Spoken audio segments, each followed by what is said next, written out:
All right, तो आप लोग बुक ओपन रखिए. Right, sum number 3 we are solving.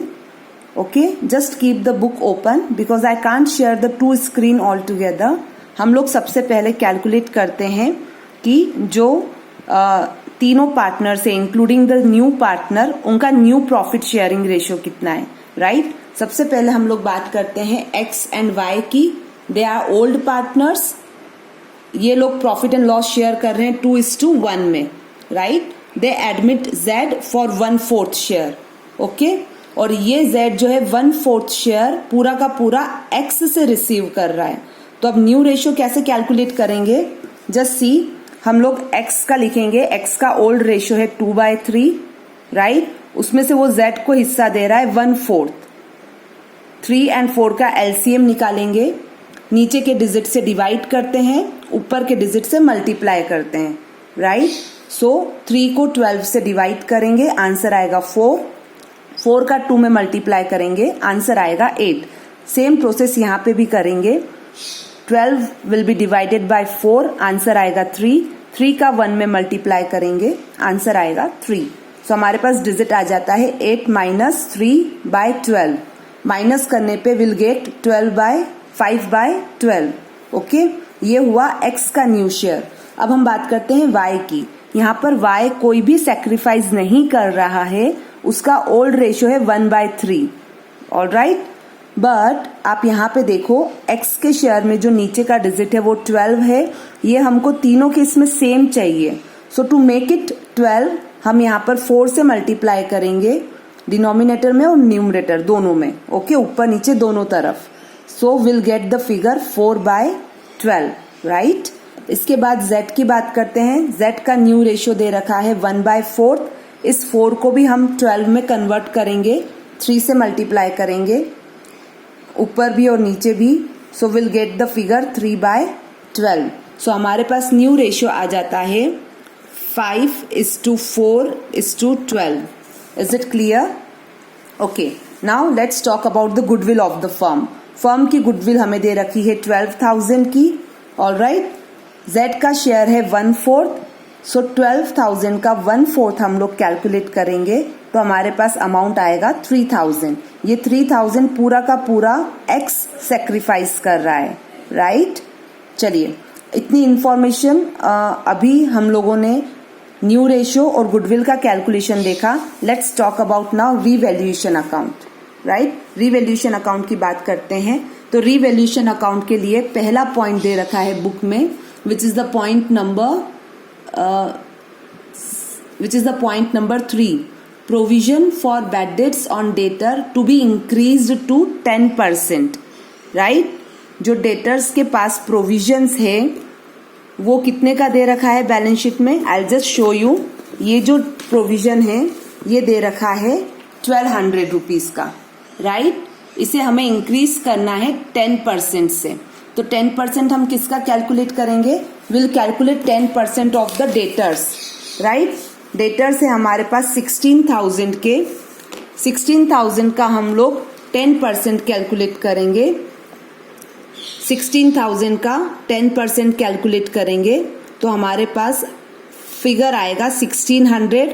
और चूंकि हमारे पास ऑलरेडी 1200 का प्रोविजन है तो यहाँ पे हमें कितने का और अरेंज करना है, 400 का.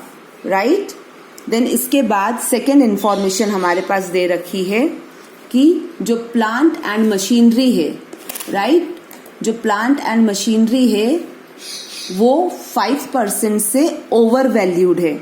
ओवर वैल्यू है इट मीन्स हमने प्लांट और मशीनरी की वैल्यू 5% से ज्यादा लगा रखी है. राइट, सो आप यहाँ पे देखिए प्लांट एंड मशीनरी 42,000 का है. हमने 5% से वैल्यू ज्यादा लगा रखी है तो वो अब हमें कम करना पड़ेगा. तो 42,000 का 5 कैलकुलेट करेंगे and this 42,000 is already 5% about the actual price. तो आप डिवाइड 100 से नहीं करेंगे, डिवाइड करेंगे 100 प्लस 5 से. तो यहाँ पर हमारे पास फिगर आएगा 2,000 का. राइट, इतने से प्लांट और मशीनरी की वैल्यू इंक्रीज्ड है तो हमें अब ये कम करना है. एसेट्स की वैल्यू कम होती है तो हम लोग रीवैल्यूएशन के डेबिट में शो करते हैं. ओके, यहाँ पे हम लोग शो करेंगे 2000. Is it okay?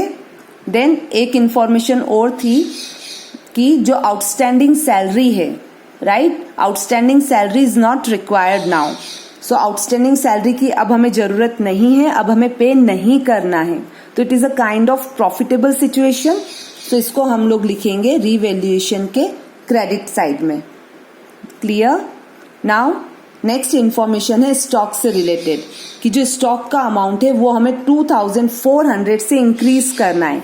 एसेट्स की वैल्यू इंक्रीज होती है तो रीवैल्यूएशन के क्रेडिट में शो करते हैं। सो हम यहाँ पे क्रेडिट साइड में लिखेंगे by stock. Okay, next information is जो बिल्डिंग है that is undervalued by 10%। Building की वैल्यू 10% से ऑलरेडी कम है। यहाँ पे कैलकुलेशन में देखिए, बिल्डिंग की वैल्यू है 36,000, राइट। सो ये 36,000 10% से कम वैल्यू किया गया है, तो 36,000 का 10% निकालेंगे। बट यहाँ पर हम लोग डिवाइडेड बाय 100 नहीं करेंगे, डिवाइडेड बाय 100 माइनस 10 करेंगे, राइट, क्योंकि 10% से बिल्डिंग की वैल्यू कम है। जब हम इसको कैलकुलेट करेंगे हमारे पास फिगर आएगा 4,000। ओके, सो बिल्डिंग की वैल्यू कम है, हमें इंक्रीज करना है, राइट, असेट्स की वैल्यू बढ़ रही है, तो रीवैल्यूएशन के क्रेडिट में शो करेंगे 4,000 से बाय बिल्डिंग 4,000 रुपीज, राइट। इसके बाद नेक्स्ट इंफॉर्मेशन है कि जो क्रेडिटर्स हैं, right, they were return back by 4,000। It means हमें 4,000 से क्रेडिटर्स को पेमेंट नहीं करना है। चूंकि हमें पेमेंट नहीं करना है, सो ये हमारे लिए प्रॉफिटेबल सिचुएशन है, हमारी लायबिलिटीज कम हो रही है। जब भी लायबिलिटी कम होती है तो रीवैल्यूएशन के क्रेडिट में शो करते हैं, इसे हम क्रेडिट में लिखेंगे बाय क्रेडिटर्स 4,000 रुपीज। ओके, अब एक लास्ट पॉइंट है वर्कमैन कंपनसेशन फंड से रिलेटेड। सो वर्कमैन कंपनसेशन फंड से रिलेटेड जो यहाँ पर पॉइंट दे रखा है वो ये दे रखा है कि workman compensation fund determined at 9,000 rupees. हमें कितना पे करना है वर्कमैन कंपनसेशन के अगेंस्ट में? 9,000 का। एंड आप बैलेंस शीट में देखिए, बैलेंस शीट में 6,000 रुपीज ही हमारे पास फंड पड़ा हुआ है। तो जब भी वर्कमैन कंपनसेशन फंड का कैलकुलेशन आएगा, वर्कमैन कंपनसेशन फंड, यहाँ पर 3 सिचुएशंस हो सकती है, राइट। फर्स्ट सिचुएशन ही लेके चलते हैं कि हमारे पास 6,000 का प्रॉफिट है, ये सिचुएशन बुक में दी हुई है। नेक्स्ट 2 सिचुएशन मैंने इमेजिनरी ली है ताकि एक बार में ही हम ये पूरा कैलकुलेशन समझ लें। 6,000 का यहाँ पे फंड है, राइट, और 9,000 हमें पे करना है। इट मीन्स 3,000 हमारे पास शॉर्ट पड़ रहा है। तो जो 3,000 हमारे पास शॉर्ट पड़ रहा है, एक इफेक्ट तो हम देंगे, एक इफेक्ट हम देंगे रीवैल्यूएशन के डेबिट साइड में, रीवैल्यूएशन के डेबिट में, राइट। एंड आपको पता है जो भी चीज एडजस्टमेंट में होती है उसके 2 इफेक्ट देने होते हैं, तो इसका दूसरा इफेक्ट जाएगा बैलेंस शीट के लायबिलिटी साइड में, कितनी अमाउंट का, जितने का की क्लेम बनता है, इट मीन्स 9,000 का। सो ये आपके सम में सिचुएशन दे रखी है। इसके बाद सेकेंड इमेजिनरी सिचुएशन में आपको बताती हूँ। सपोज 6,000 का आपके पास फंड है और 6,000 का ही आपको क्लेम देना है, राइट। तो यहाँ पर आपको कुछ भी एक्स्ट्रा अरेंज नहीं करना है, तो आपको इसका सिर्फ और सिर्फ एक ही इफेक्ट देना रहेगा, सीधे बैलेंस शीट के लायबिलिटी में विद द अमाउंट 6,000, क्योंकि क्लेम कितने का है, ये है क्लेम का अमाउंट और ये है फंड का अमाउंट, राइट। फंड तो अभी भी हमारे पास 6,000 है और क्लेम भी 6,000 है। तो चूंकि हमें कहीं से और कुछ एक्स्ट्रा अरेंज नहीं करना है, जितना पे करना है उतना हमारे पास फंड ऑलरेडी है, तो हम इसे कहीं से भी अरेंज नहीं करेंगे, सीधे एक इफेक्ट जाएगा बैलेंस शीट के लायबिलिटी साइड में 6,000 का। नाउ द थर्ड सिचुएशन, जबकि फंड हमारे पास है 6,000 का, राइट, और हमें पे करना है 2,000 रुपीज ओनली। तो यहां पर हमारे पास ये क्लेम का पेमेंट करने के बाद भी 3,000 रुपीज एडिशनल बच जाएंगे। तो ये जो 3,000 एडिशनल बच जाएंगे, इसको आप पार्टनर्स कैपिटल अकाउंट के क्रेडिट में लिखेंगे। ओल्ड पार्टनर में ओल्ड रेशियो में इसको डिस्ट्रीब्यूट करना है, पहला इफेक्ट।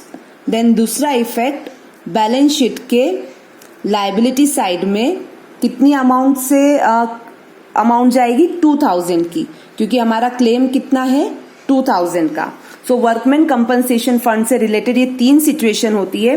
पहली बात तो आपके पास फंड शॉर्ट पड़ रहा हो, उस केस में जितने से शॉर्ट पड़ता है वो हम रीवैल्यूएशन में लिखते हैं और जितना क्लेम मांगा गया है वो बैलेंस शीट के लायबिलिटी में। सेकेंड सिचुएशन 6000 का फंड है और 6000 का ही क्लेम है, तो हमें सिर्फ एक इफेक्ट देना है बैलेंस शीट के लायबिलिटी साइड में, राइट, क्लेम की अमाउंट से। थर्ड सिचुएशन जितना हमारे पास फंड है उससे कम का क्लेम है, राइट, तो यहाँ पे हमारे पास फंड ज्यादा बच रहा है, तो जितने से ज्यादा बच रहा है, दिस इज 4000, सो जितने से ज्यादा बच रहा है हमारे पास फंड वो हम लोग पार्टनर्स कैपिटल अकाउंट के क्रेडिट में, ओल्ड पार्टनर्स में, ओल्ड रेशियो में डिस्ट्रीब्यूट करेंगे and the second effect balance sheet के लायबिलिटी में with the amount of claim, right. So ये 3 सिचुएशन ही होगी वर्कमैन फंड से रिलेटेड, वर्कमैन कंपनसेशन फंड से रिलेटेड। और अभी हमारे पास सम में फर्स्ट सिचुएशन है, राइट, कि फंड है 6000 का और क्लेम है हमारे पास 9000 का, तो हमें 3000 का शॉर्टफॉल हो रहा है, ये हम रीवैल्यूएशन से कवर अप करेंगे। सो आप देखिए यहाँ पे मैंने लिखा है रीवैल्यूएशन के डेबिट साइड में to workman compensation 3000 rupees, right. इसके बाद दोनों साइड का बैलेंस निकालेंगे। यहाँ पे क्रेडिट साइड का टोटल हमारे पास आ रहा है 11,400, उसमें से ये सारी टोटल माइनस करेंगे, so will get the amount of profit 6000। इस 6000 को हम लोग ओल्ड पार्टनर्स में ओल्ड रेशियो में डिस्ट्रीब्यूट कर देंगे। सो ओल्ड पार्टनर का ओल्ड रेशियो है 2:1। इस रेशियो में जब डिस्ट्रीब्यूट करेंगे तो एक्स को मिलेगा 4000 का प्रॉफिट, वाई को मिलेगा 2000 का प्रॉफिट, राइट। सो हमारा revaluation is done over here. Now let's talk about the partners capital account. Okay, so partners capital account में सबसे पहले हम लोग बैलेंस लिखेंगे जो कि ओल्ड पार्टनर्स का है, क्योंकि न्यू पार्टनर तो अभी इंक्लूड हुआ है तो उसका कोई भी बैलेंस नहीं है। हम लोग ओल्ड पार्टनर्स का बैलेंस लिखेंगे, एक्स का 50,000, वाई का 60,000। Now let's talk about the capital of the Z. Z कितने की कैपिटल ला रहा है? 36,000 का तो कैश लेके आ रहा है और 14,000 का वो एक इन्वेस्टमेंट ला रहा है, तो हम लोग लिखेंगे by cash 36,000, by investment 14,000, right. इसके बाद जेड गुडविल भी लेके आया है, गुडविल लेके आया है 3,000 रुपीज की। सो ये 3,000 के लिए सेक्रीफाइस पूरा एक्स कर रहा है, इसलिए हम लोग लिखेंगे बाय गुडविल 3000 एक्स के कॉलम में, because only x is making the sacrifice. Let's talk about the next item which is in the old balance sheet, general reserve. आप बैलेंस शीट के लायबिलिटी साइड में चेक कीजिए, general reserve दे रखा है 9,000 rupees का। जो general reserve है वो हमेशा ओल्ड पार्टनर में ओल्ड रेशियो में डिस्ट्रीब्यूट होता है, तो 9,000 को हम 2/3 और 1/3 में डिवाइड करेंगे। सो हमारे पास फिगर आएगा एक्स के लिए 6,000, वाई के लिए 3,000। जेड को शेयर नहीं मिलेगा बिकॉज ये जनरल रिजर्व उसकी प्रेजेंस में नहीं बना है, उसने तो अभी ज्वाइन किया है, right. Then will talk about the revaluation profit. हमने अभी रीवैल्यूएशन अकाउंट बनाया था, वहां से एक्स को प्रॉफिट मिला है 4,000 का, वाई को मिला है 2,000 का। Okay, so this is all about the credit side of partners capital account. अब हम बात करते हैं डेबिट साइड की। आप लोग बैलेंस शीट में चेक कीजिए, यहाँ पे ओल्ड गुडविल दे रखी है 3,000 की। सो ये ओल्ड गुडविल को भी हमें ओल्ड पार्टनर्स में ओल्ड रेशियो में डिस्ट्रीब्यूट करना है, जो कि है 2:1। इट मीन्स एक्स को मिलेगा 2,000, वाई को मिलेगा 1,000।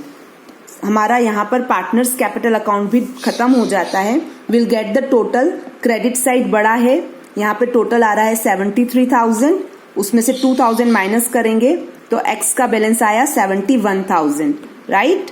देन वाई का टोटल है 55,000, उसमें से डेबिट साइड 1,000 माइनस करेंगे, हमें मिलेगा फिगर 64,000।